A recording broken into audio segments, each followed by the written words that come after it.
الشيطان الرجيم بسم الله الرحمن الرحيم كنتم خير أمة أخرجت للناس تأمرون بالمعروف وتنهون عن المنكر وتؤمنون بالله ولو آمن أهل الكتاب لكان خيرا لهم منهم المؤمنون وأكثرهم الفاسقون لن يضروكم إلا أذى وإن يقاتلوكم يولوكم الأدبار ثم لا ينصرون ضربت عليهم الذلة أينما ثقفوا إلا بحبل من الله وحبل من الناس وباءوا بغضب من الله وضربت عليهم المسكنة ذلك بأنهم كانوا يكفرون بآيات الله ويقتلون الأنبياء بغير حق ذلك بما عصوا وكانوا يعتدون ليسوا سواء من أهل الكتاب أمة قائمة يتلون آيات الله آناء الليل وهم يسجدون يؤمنون بالله واليوم الآخر ويأمرون بالمعروف وينهون عن المنكر ويسارعون في الخيرات وأولئك من الصالحين وما يفعلوا من خير فلن يكفروا والله عليم بالمتقين. Last time we were discussing the verse Kuntum khaira ummatin ukhrijat lin-nasi, and yet the subject had not exhausted when the time ended. So I'll pick up the thread from where I left last time. First of all, to remind you to read the translation, remind in the sense that most of you perhaps don't understand the translation. So despite the fact I have already read the translation before, in that sense I use the word to remind you of the translation. You are the best people, raised for the good of mankind. You enjoin good and forbid evil, and believe in Allah. And if the people of the book had believed, it would have surely been better for them. Some of them are believers, but most of them are transgressors. They cannot harm you save that they may cause you slight hurt, and if they fight you, they will turn their backs to you. Then they shall not be helped. They shall be smitten with abasement wherever they are found, unless they are protected by a covenant with Allah or by a covenant with men. They have incurred the wrath of Allah and have been smitten with wretchedness. That is because they rejected the signs of Allah and sought to slay the prophets unjustly. That is because they rebelled and used to transgress. They are not all alike. Among the people of the book there is a party who stand by their covenant. They recite the word of Allah in the hours of night and prostrate themselves before Him. They believe in Allah and the last day and enjoin good and forbid evil and hasten to vie with one another in good works, and these are among the righteous. And whatever good they do, they shall not be denied its due reward. And Allah well knows those who guard against evil. The discussion was revolving round the issue of تَأْمُرُونَ بِالْمَعْرُوفِ وَتَنْهَوْنَ عَنِ الْمُنْكَرِ. That is to say, they, to you as the best ummah, are involved in the work of admonishing good things and forbidding evil. The discussion was about how to forbid evil, how to prevent people from doing evil. I've already discussed this from the point of view of the Holy Quran, its other verses which are relevant to the subject, and from the point of view of other traditions, that those ulama who believe that this gives them a sanction and license to use force to rectify people's attitude is totally un-Islamic and is not supported by either the Quran or the traditions of the Holy Founder of Islam or by his conduct himself and the conduct of his followers in his time. All these reject this interpretation that here license to use force is being granted to the Muslims.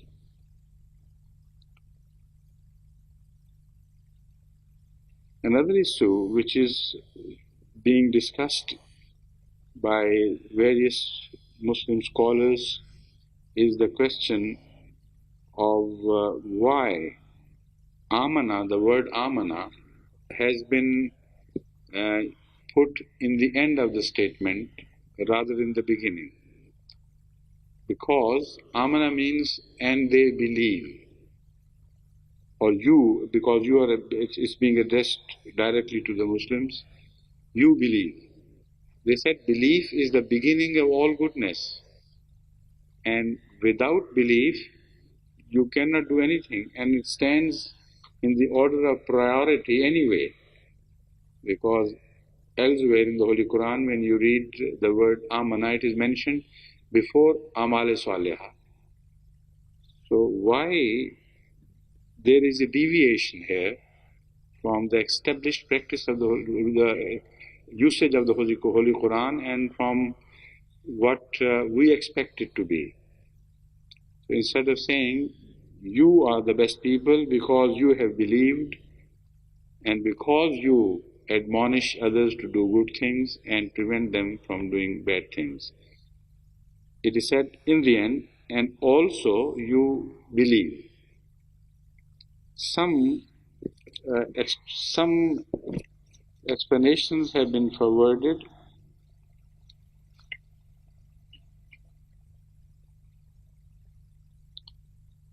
Allama Alauddin in Tafsir Khazin suggests that Iman, that is belief in God, is wider in application, and all the ummahs have belief in God, so that is applicable to all. What distinguishes the ummah of Ahmad sallallahu alaihi wasallam is this act of preventing people admonishing people to do good things and forbid them to do evil. Now this does not hold water at all, because according to the Holy Quran itself, there are non-Muslims as well who do the same thing. In fact, if you scan the horizon of humanity as such, you will find that there are such people even among the atheists who do not believe in anything, yet by nature they are good, and by nature they are human and humane. So they have now started coined a new phrase of belonging to the religion of humanitarianism. So they say we are just human beings, and as such we admonish people to do good deeds and abstain from doing bad things. So they do have no belief, and yet they indulge in such practices. So this could not have been the reason. In fact, the reason is very obvious and opposite to what has been suggested. Ta'muruna bil ma'ruf wa tanhauna 'anil munkar is a quality which belongs to mankind as such, which knows no distinction between religions and religions. Human beings as such must by their nature admonish people to do good things, and prevent them or forbid them from doing bad things. Now, when you observe the human beings behaving in different societies, in different countries, in different cultures, this is exactly what you find. Always, without fail, even among the worst societies, there are some people who stand out in telling people to do good deeds, and they devote their life for this cause and this purpose. And there is no region in the world which is devoid of such people. No religion in the world where you don't find such people. So, Amana here is to give a compliment to Ummat Muhammadiyah, that although there are other things, other people who do the same things to a smaller degree, of course, but they do. What makes you distinctive among them is, or distinct from them, is the fact that you have believed also. And as such, you have found light which they have not found, unfortunately for them. They're still hovering in the dark, and because of the belief in God and because of the Islamic teachings, your concept of evil and good, bad or good, it has become more dependable. It is truer because it has been enlightened by God's teachings. So this is the main distinction between the Muslims who are being addressed here and those who did not believe in Ahmad sallallahu alaihi wasallam. Their views on goodness and evil, generally speaking, would be correct, because these two areas are areas of human practices everywhere in the same manner. There is an inner light granted to every human being, which is referred to in the Holy Quran as bayan. Khalaqal insana allamahul bayan. God has created man and has provided him with a quality of distinguishing between things. And here bayan means between dark and light, between good and evil. So there is an innate principle, innate quality in human beings, which has been referred to in the Holy Quran, in the verse in particular, which I have mentioned, and elsewhere as well, which speaks that God, man, if he refers to himself and delves deeper into his own being, he is provided with the instrumentation of finding out what is wrong and what is right, to distinguish from good from bad. Now, this quality shows itself everywhere in the world in the form of such people as I have mentioned, where this quality of distinguishing between good and evil surfaces in their cases and begins to exercise. But still, there are obscurities, cultural backgrounds, traditional backgrounds, educational background, and so many other things, which obscure this quality somehow. It is dusted. And their conclusion is not always right. Some have a different, distorted concept of goodness, and some have different, distorted concept of evil. So although they do it in good faith, but their concept in itself is obscured to a degree because they have not believed in a God, in a religion which is revealed by God and which is fresh in its education, which has not been interpolated. So this is the difference which gives an edge to the Muslims who believed in the time of Muhammad sallallahu alaihi wasallam over the rest of the people. There are others like them, but not like them exactly. And the difference is marked. They have believed and the others have not, so they have come into direct influence of light, where they are recipient of all the benefits which are concomitant upon believing in truth.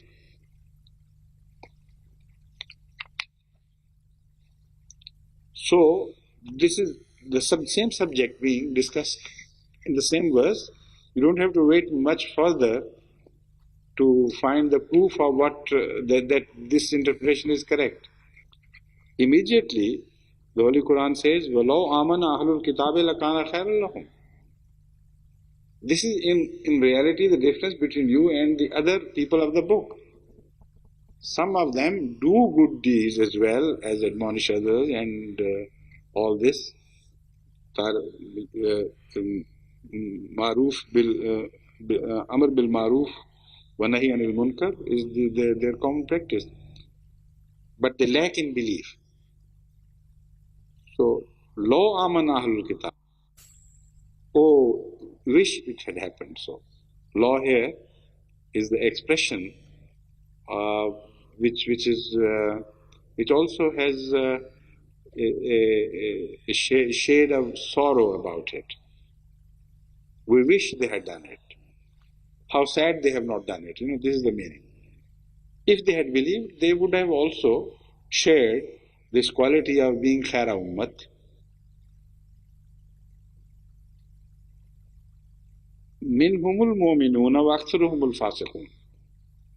Some among them are mu'minin, are believers, but most are those who have rejected goodness or rejected the message.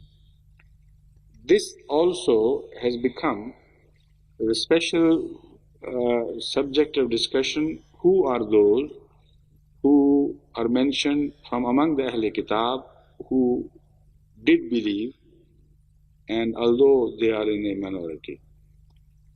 Most Muslim commentators interpret it as referring to Abdullah bin Salam and other believers of the time of Muhammad sallallahu alaihi wasallam, who previously were Jews but accepted the message of Islam and believed in Muhammad sallallahu alaihi wasallam. So, according to them, the exception refers to such people. This could as well be right, but this application cannot be limited. In fact, it's a general observation.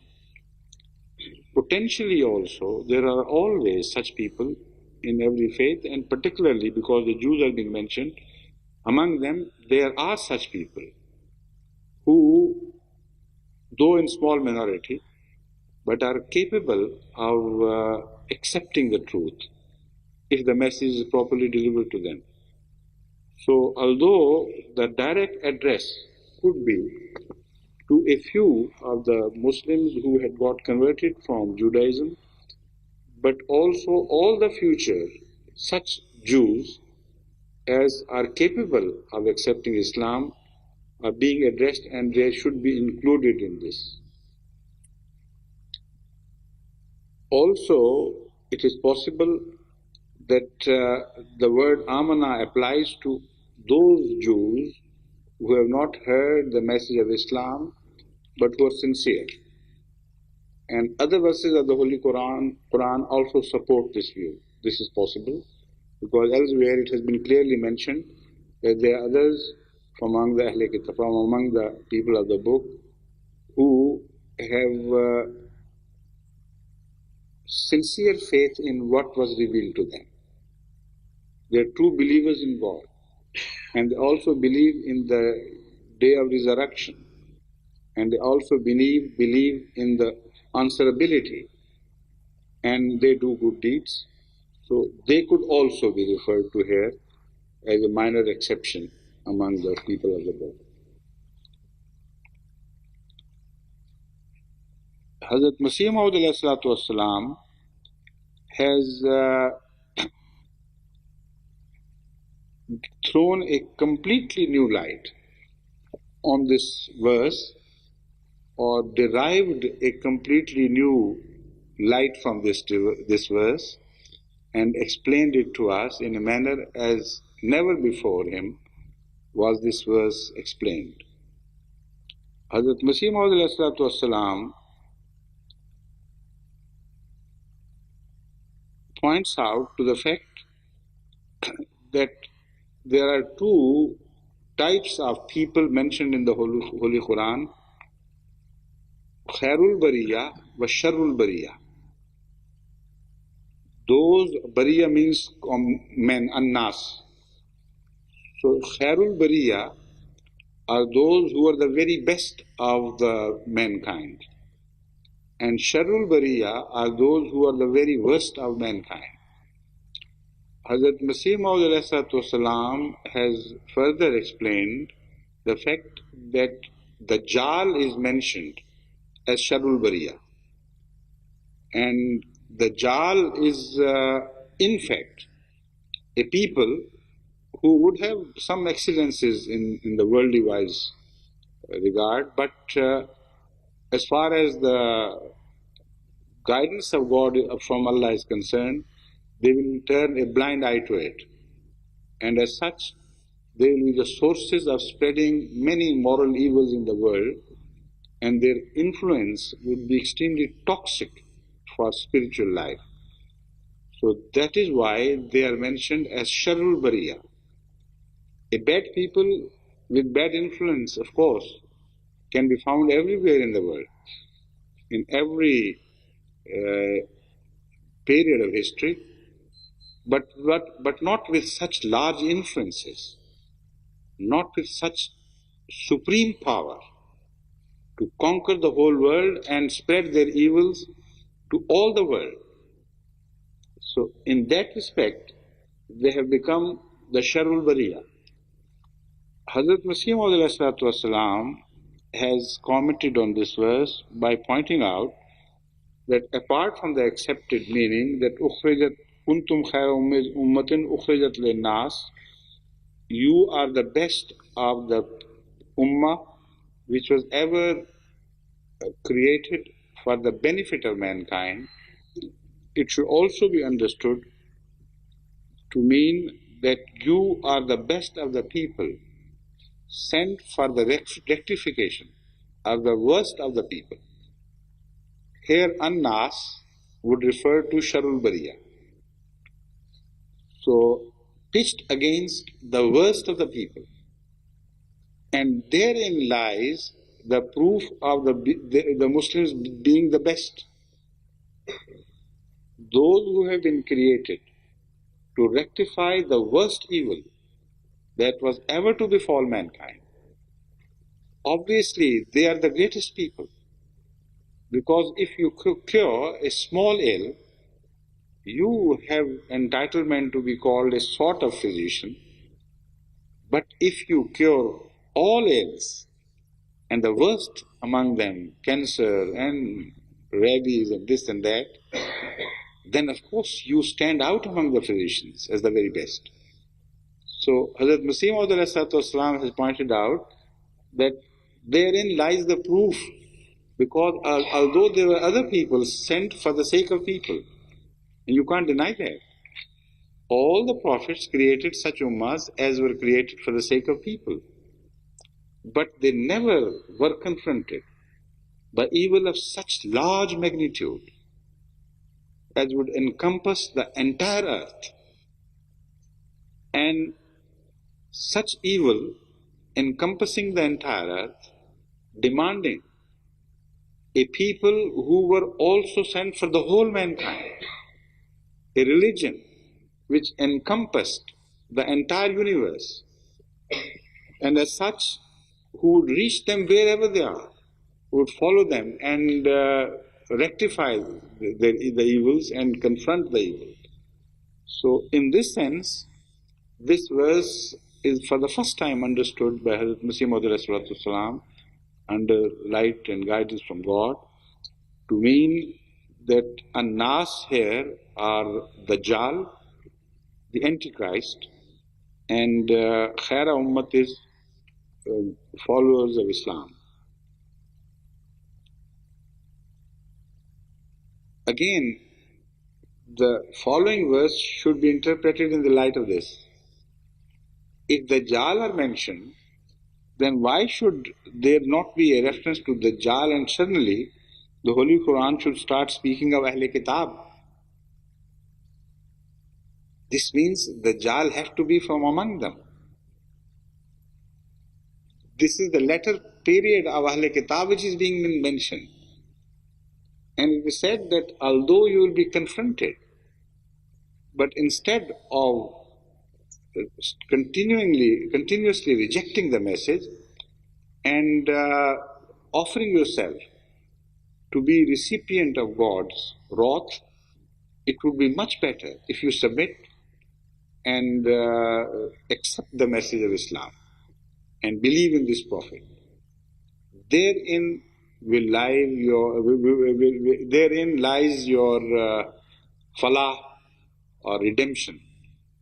And if you reject it, then what is destined for you is bound to follow.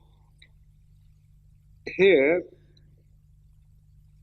because they are mentioned as Dajjal, I must explain this further, because sometimes some Ahmadis commit rather too strongly. And the result is that the people who are addressed by them, instead of coming closer to Islam, they are in fact rather pushed away, because they think that according to them we are the Dajjal and they are the right people and this and that. This is exactly the attitude of some non-Ahmadi Muslims when you tell them that we have believed in Hazrat Masih Maud and therefore we have a right to address you and try to improve your quality. They say, so you think we are the hellish people and you are the righteous people, so to hell with you, that sort of thing. This is the attitude also adopted by some Christian scholars, particularly a scholar from University of London who visited Sierra Leone and other places, Professor, his name has just slipped my memory, but it will come. He also came to meet me. He has written some articles on Ahmadiyya. And there he mentions that these people, they are most dangerous things for Christianity. Because during his visits to Africa and discussions with some missionaries, they pointedly told me that you are the Dajjal. You see, the Antichrist. How could I tolerate this nonsense and that sort of thing? So you should use hikmah, common sense, in trying to explain these things. Hazrat Masih Maud has put it in most beautiful words as the briefest expression of truth. He said, God has sent me to break the cross which broke the bones of Jesus Christ. You see, he is not opposed to Jesus Christ, he is opposed to cross. And those who worship cross, they are not the friends of Jesus Christ, they are his enemies. As such, they are antichrist. Once a Christian couple came to meet me, and I suddenly asked them, why do you love cross so much? And the lady was rather astounded. She was more Christian than her friend. I said, what do you mean? Cross, of course. We love cross because it is related to Jesus Christ. I said, but in what way? As a friend or as an enemy?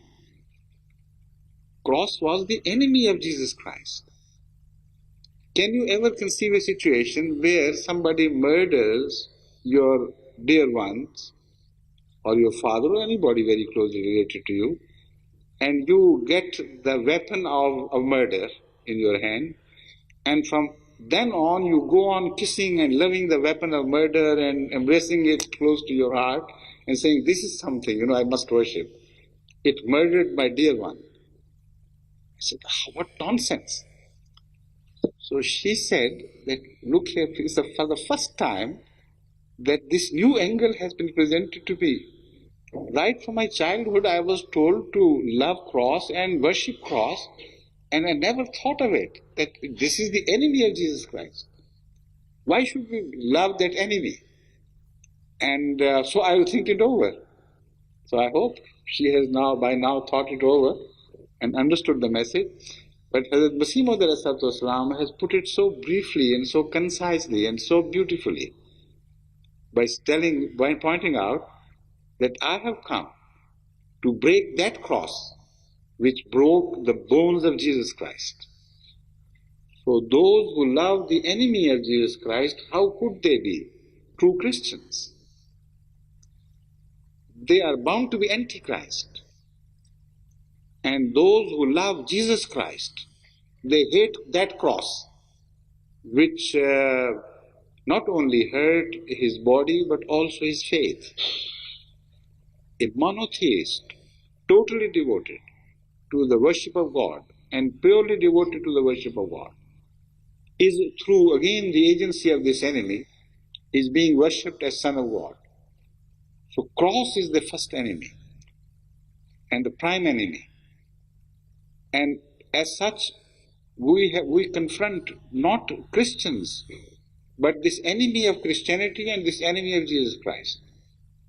That is why Hazrat Sallallahu Alaihi Wasallam, in nutshell, always referred to cross as something which is bound to be broken by the Messiah himself. That is to say, somebody in his image would come and would start the movement which ultimately would break the cross into two, will break its backbone. So this is also the meaning which you should remember, that Hazrat Masih Maud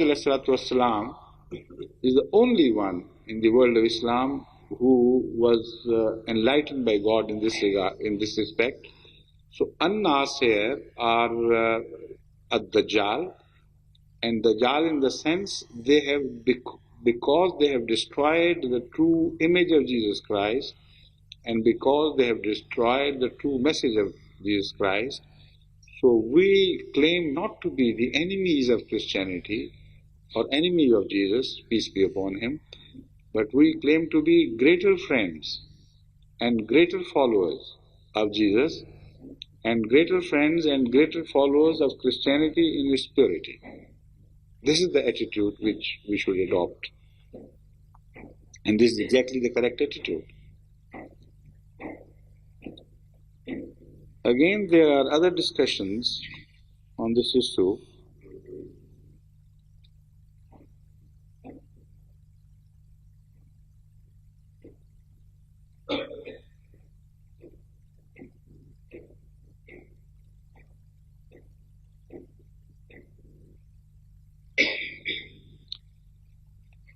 Now, according to some,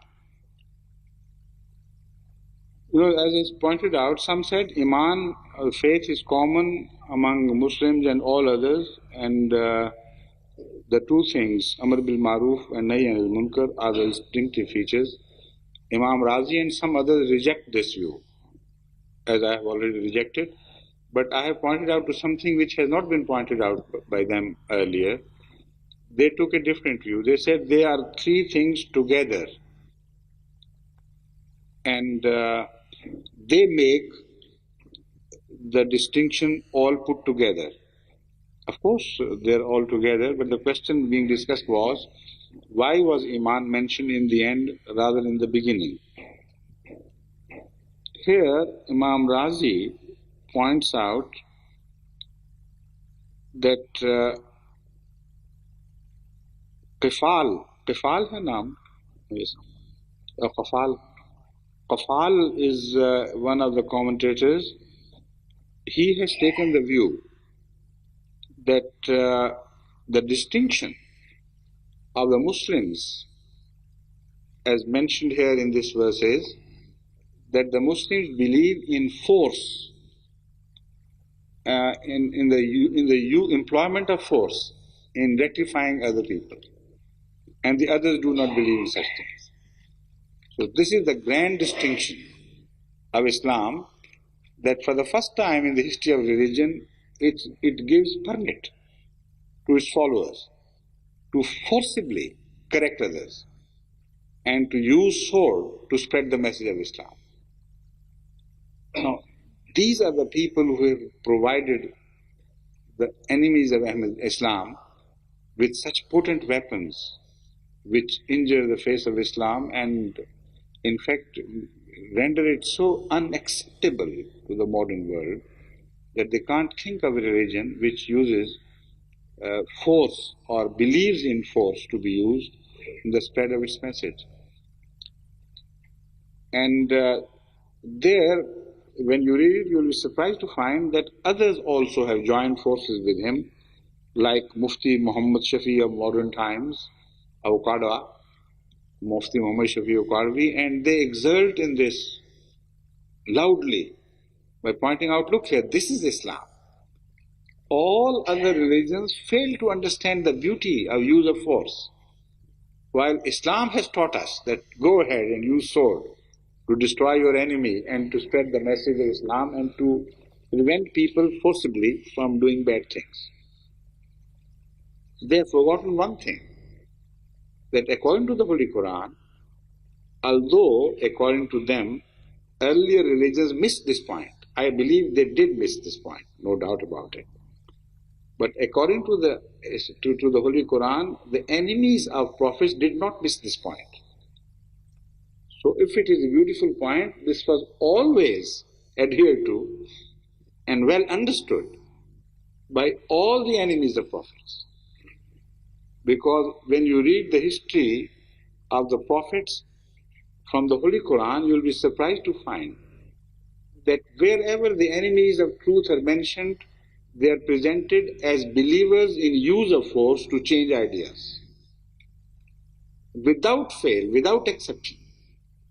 So if it is a beautiful idea, it was given only to Islam as a faith, then Islam does not stand alone in this beautiful idea.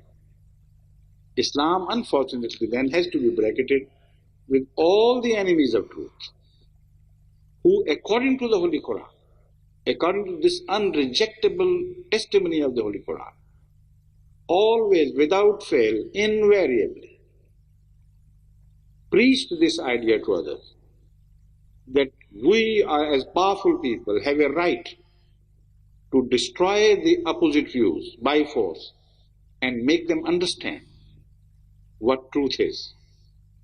So these people who refer to this verse as giving them license to use force totally destroy the image of Islam in view of the Islamic history of religion itself. There, Islam no longer belongs to the people of truth, but it belongs to the people who always oppose truth. So the greatest cruelty, the greatest disservice that could be done to Islam has been done by these scholars who believe in such things.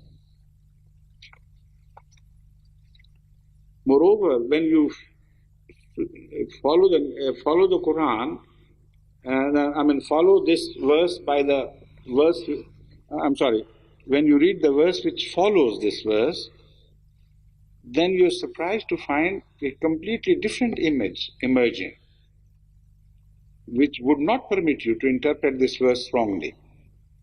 Holy Quran has the capability of defending itself.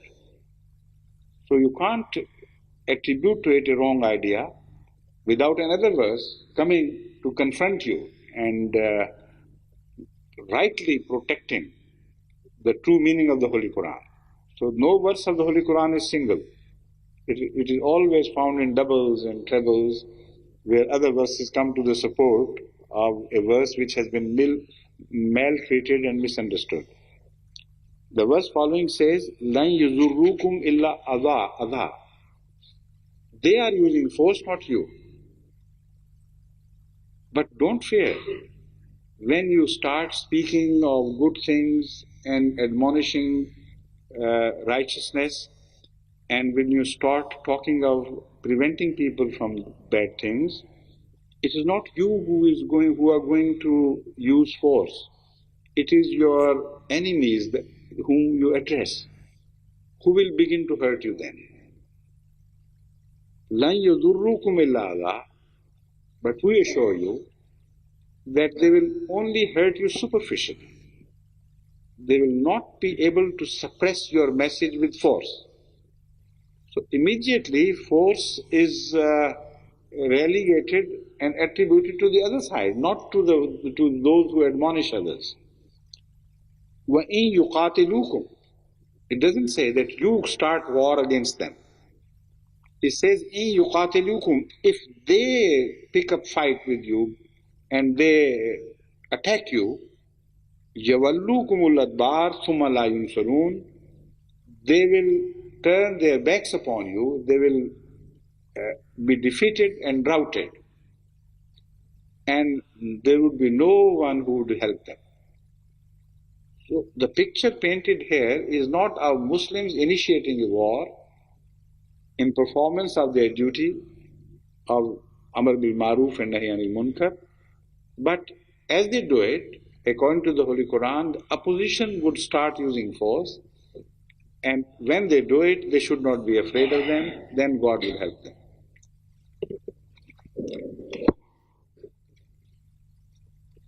ضربت عليهم الذلة أينما ثقفوا إلا بحبل من الله وحبل من الناس وباءوا بغضب من الله وضربت عليهم المسكنة ذلك بأنهم كانوا يكفرون بآيات الله ويقتلون الأنبياء بغير حق ذلك بما عصوا وكانوا يعتدون. They shall be smitten with abasement wherever they are found. Again, this verse has been unfortunately distorted out of shape by a misinterpretation of the same altitude. They say that this further speaks of you are going into an all-out physical war against these people. ضُرِبَتْ عَلَيْهِمُ الذِّلَّةُ أَيْنَمَا ثُقِفُوا is interpreted by some commentators as your enemies, when you raise your sword against them, would meet with total annihilation and they will be completely destroyed. إِلَّا بِحَبْلٍ مِّنَ اللَّهِ وَحَبْلٍ مِّنَ النَّاسِ, except for a covenant with God and a covenant with people, or the rope of God and the rope of people. So this has created so many confusions. If this interpretation is correct, that ضُرِبَتْ عَلَيْهِمُ الذِّلَّةُ means they will be routed at your hands and destroyed, then what does it mean, إِلَّا بِحَبْلٍ مِّنَ اللَّهِ وَحَبْلٍ مِّنَ النَّاسِ? What is that exception? So I will take this issue up as has been taken earlier by various scholars, and after reading some of their opinions, then I'll explain the verse in its true perspective.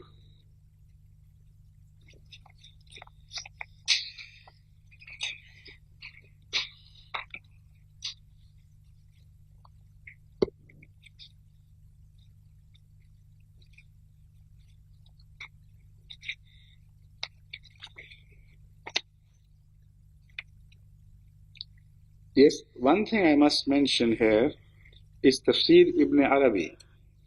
As you know already, Hazrat Ibn Arabi was a Sufi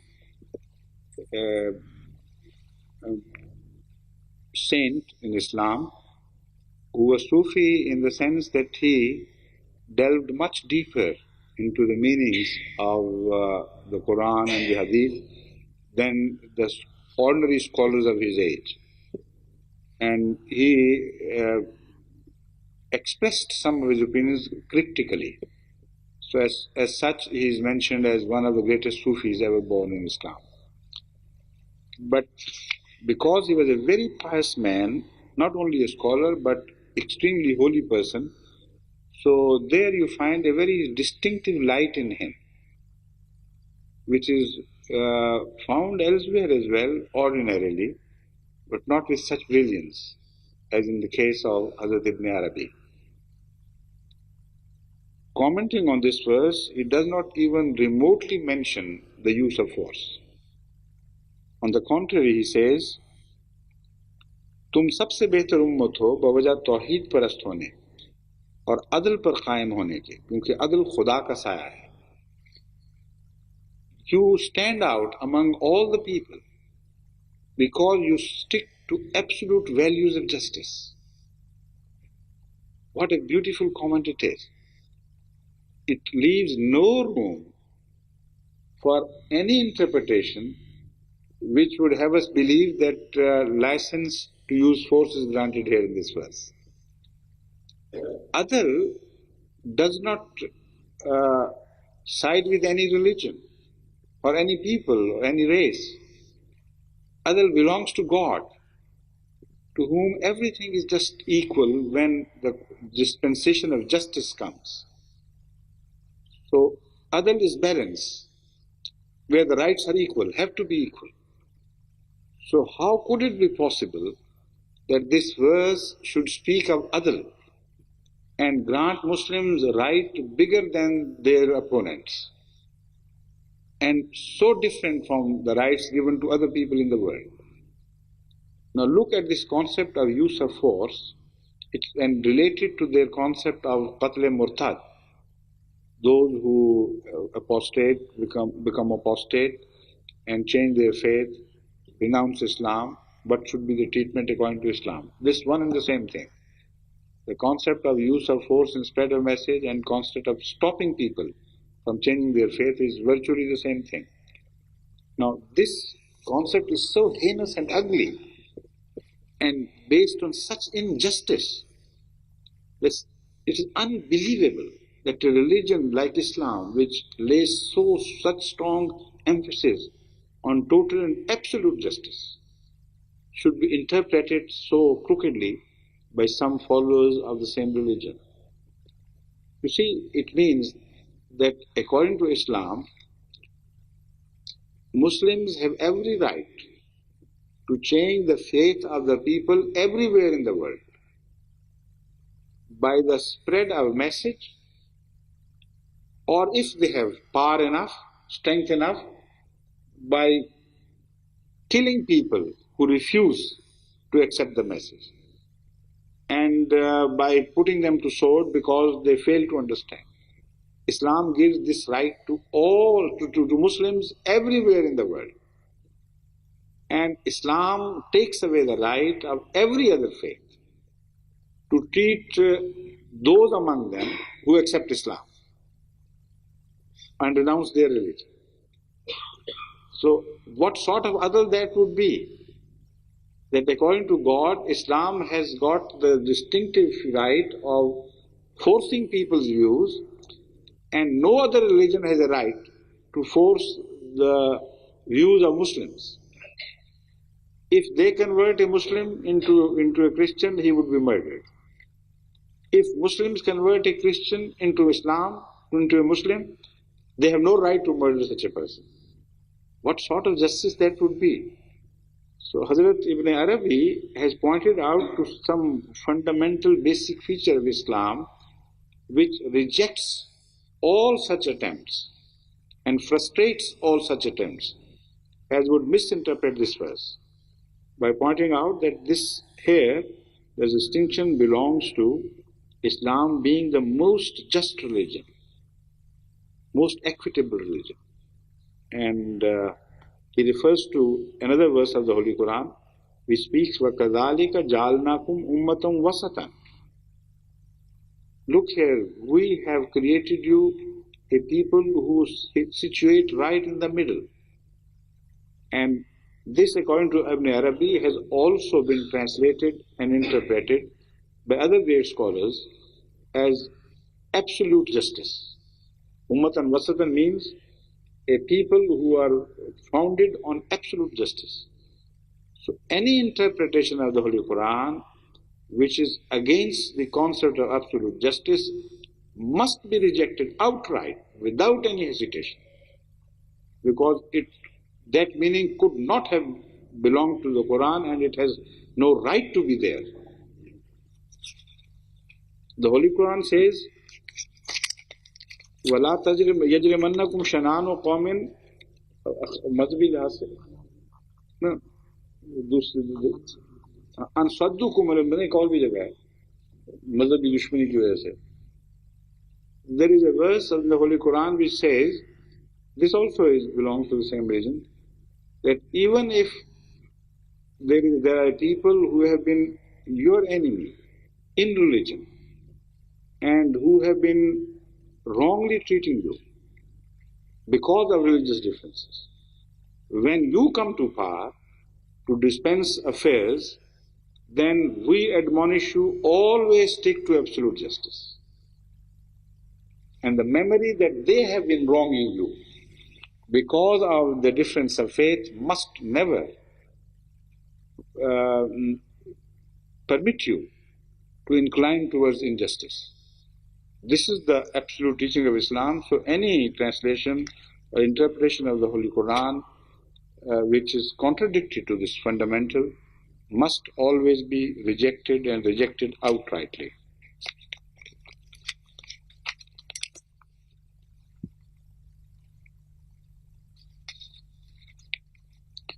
So here we find Reverend E.M. Wary again, whose hands are so fully strengthened by such commentators as I have mentioned, and there you find him saying,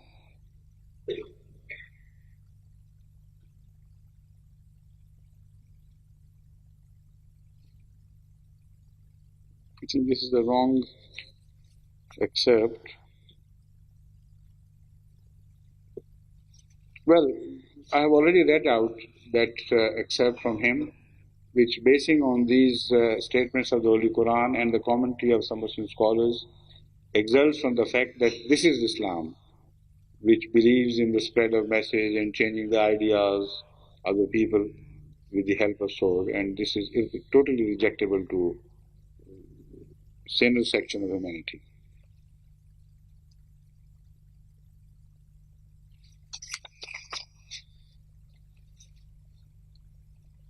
He also, referring to that exception, points out, according to some Muslim scholars, where an exception is mentioned in case of Jews who believed, the reference was to Abdullah ibn Salam and his companions and those of the tribes of Al-Aus and Al-Khadraj who had embraced Mohammedanism.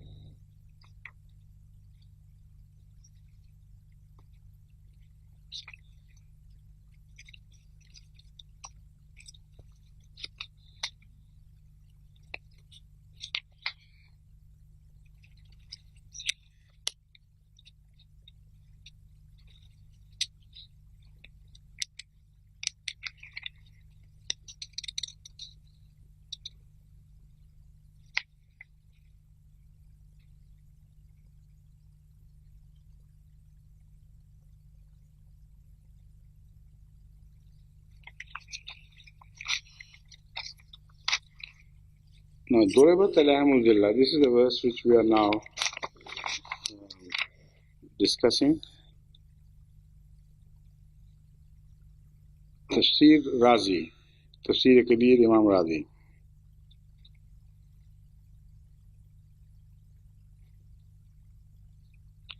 He says that this means this verse should be taken as a prophecy as well as a statement applicable to the time when this verse was revealed. According to Imam Razi, they are going to start a war against Muslims. So the initiation of war would lie with them. The Muslims would not initiate the war. According to this prophecy, they would initiate the war. So this is exactly as we understand this verse to be. There is no permission for Muslims to start a war against those who disagree with their faith. It is the others who are going to do it. But he says it also applied to the situation as prevailing at the time of the revelation of this verse, because it said that already they are in a state of helplessness and abasement, zillah. He said the Jews at that time when this verse was revealed had already become meaningless and abased, and all their efforts to destroy Islam had been frustrated.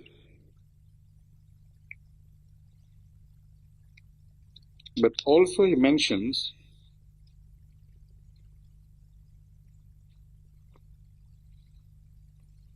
that some scholars interpret it as a license to start war against others. And according to Imam Razi, again, this is surprising. I think something must have happened, because normally he adopts a very correct and sensible attitude. Here he says that this view seems to be the very best and well supported. So Aqwa here may have the word Aqwa used here means the most strongly supported view. Normally people interpret this as Imam Razi's preference of this view over others. If this is the case, then it's very surprising, because normally Imam Razi is not a scholar of that caliber who would side with weaker views. He is very enlightened and clear. But Aqwa could also mean that among the scholars, this is the most strongly held view. In that case, it would not be Imam Razi's view, but the strongest view has prevailed among the scholars in Islam at that time. And the view is that this is a license for Muslims to do these things, to start war against them, to rob them of all their properties, to arrest their children, and to occupy their lands and appropriate them forever. Imagine what the Holy Quran says is simply this: Duribat alayhimud-dilla aynama suqifu. They have been stricken with abasement wherever they are. Of course, the reference is to God. But the translation or interpretation of this verse is as crooked as I have just read out.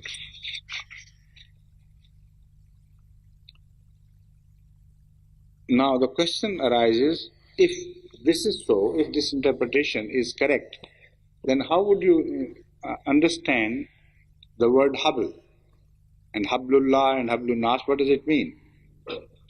Imam Razi immediately raises this question and says, in the view of this, the word hablullah doesn't become comprehensible, because if this is the true meaning, then there should be no exception whatsoever. How could there would be some Jews who would be saved from our excesses by hablullah? Which hablullah? We are holding hablullah, not they. So what does it mean? And what is hablun nas then? Because anama suqifu presents a picture of their total annihilation everywhere in the world. Yet the Holy Quran makes an exception by pointing out, except with the habl from God, that is a covenant or a rope of God, and a habl from the people. So he remains confused and he is unable to offer any solution. He attempts to offer some solution and say, no, this is not correct, this is not correct, it's not feasible either, and so on, so rejects everything. Because the first interpretation is wrong. When we come to understand it correctly in the true perspective, then everything will fall in order and there won't be any inner contradictions.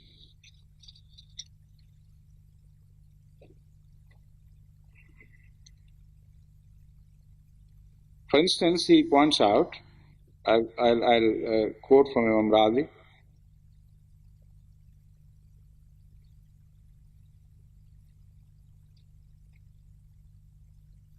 He said, jizya, that is the tax imposed on non-Muslims, and abasement and insult, they are all things which are not exempted by any habl from God as far as those enemies are concerned which have fallen under your path, under you, who have been defeated by you and you become their rulers.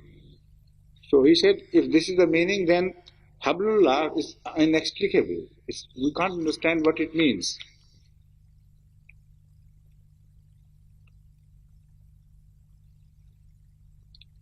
Again, he goes on discussing the absurdities of this view. So there, he might have meant by aqwa the strongest view held by some scholars, not a view which is in his own view aqwa. That is to say, it's not that he wanted to tell us. He considered this view to be the strongest in his own opinion. Perhaps he was referring to others, because otherwise he couldn't have criticized it so mercilessly. And having left no answer, he said, all these interpretations of Hablullah and Hablul Nas stand totally contradictory to the interpretation which we have just presented. This is in a nutshell what he is saying. أعوذ بالله من